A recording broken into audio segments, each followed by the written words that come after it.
Welcome everybody.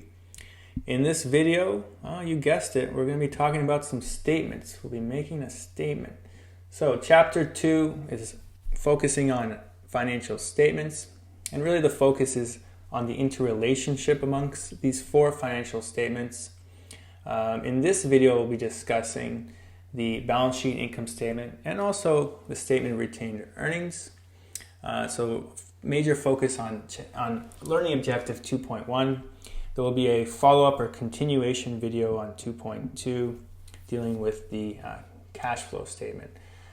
But let's begin with the balance sheet. Here we can see that the total balance sheet. Remember, a firm's current and fixed assets are listed, as well as all the liabilities and owner's equity that we use to finance those assets. So therefore, all the assets have to equal the sum of the total liabilities and owner's equity of the firm. This is known as the accounting identity, and it's really the fundamental starting point for all accounting statements. Now, the balance sheet can be divided into 5 sections. First is cash accounts.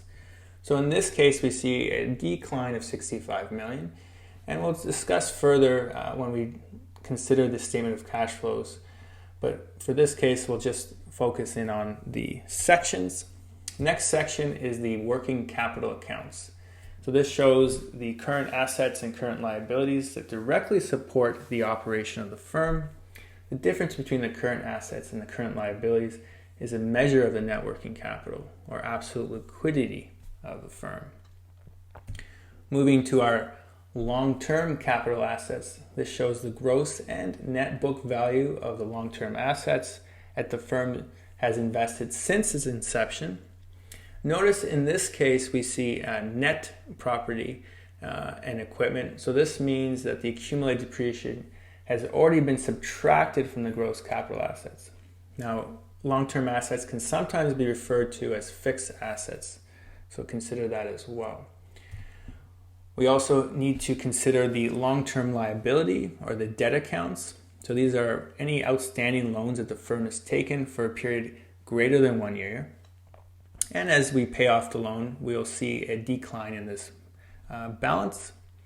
And finally, we have our ownership accounts. So this includes capital contributed by the owners, which is the common stock, and the retained earnings of the firm, since again, its inception. So retained earnings is the income used to reinvest into the core business. Now, the sum of both of these components is known as owner's equity, or sometimes stockholders' equity on the balance sheet. In this case, you can see that there is no additional contribution in terms of common stock. So that's why we see a change of 0 with our common stock. That might be relevant later on. We'll now discuss the income statement. So why do we have an income statement? Well, it shows the expenses and income generated over a past period, typically over a quarter of a year, and you can consider it as a video recording of revenue and expenses. So we see a few equations here, and we can apply that when we consider or see an illustrated income statement. So you can see that it begins with our revenue, and then we're going to subtract our operating expenses until we arrive at the intermediate point, which is considered our EBIT, or we can call it our earnings before interest and taxes. Then we'll deduct interest expense to get a taxable income, or earnings before taxes, and finally apply the appropriate tax rate. We can deduct taxes and arrive at a net income. One thing is important to remember is that net income is not the same as cash flow. And we can see that. So if you recall from the net income, we actually had a positive net income of $5.62 million, but our cash account actually decreased by $65 million. So there's a huge discrepancy here. And there's really 3 reasons for that. First is accounting. Accounting is always the problem. No, it's the reason. So when we consider accounting principles, we understand, and if you recall from our GAAP principles, or GAAP, typically we recognize revenue at the time of sale, but sometimes we don't actually get that cash at that same time within that period. So that's why we have a discrepancy. This is the same in terms of expenses as well.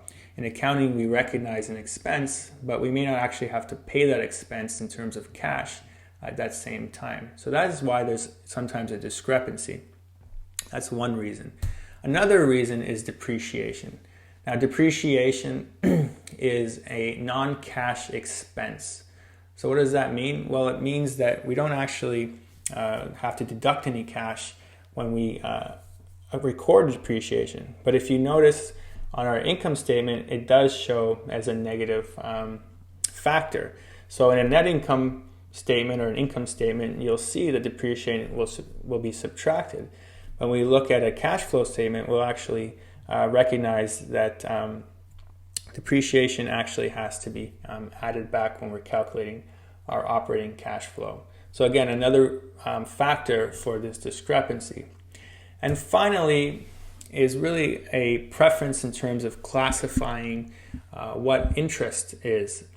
So interest is considered a financial decision, right? So when we borrow money, we have to pay interest.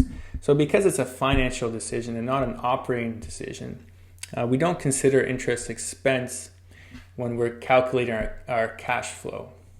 So for these reasons, we can see that our equation here, again, we'll start with our net income, but we have to add back depreciation because, again, it's a non-cash expense.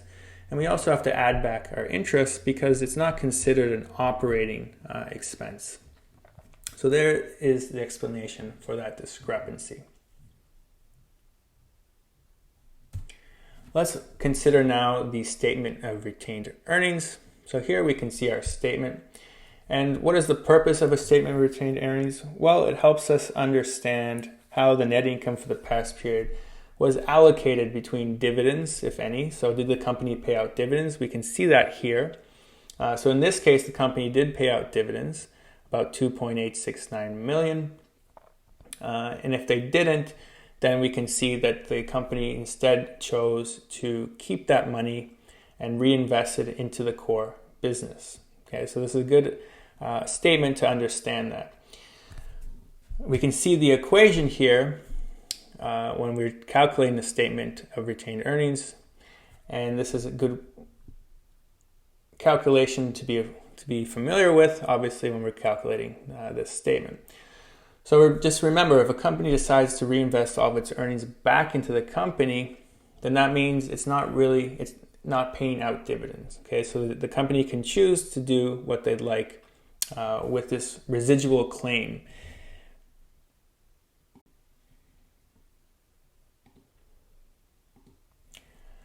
And that's been our video lecture on the foundations of the balance sheet, income statement, statement of retained earnings. Thanks for watching and happy financing.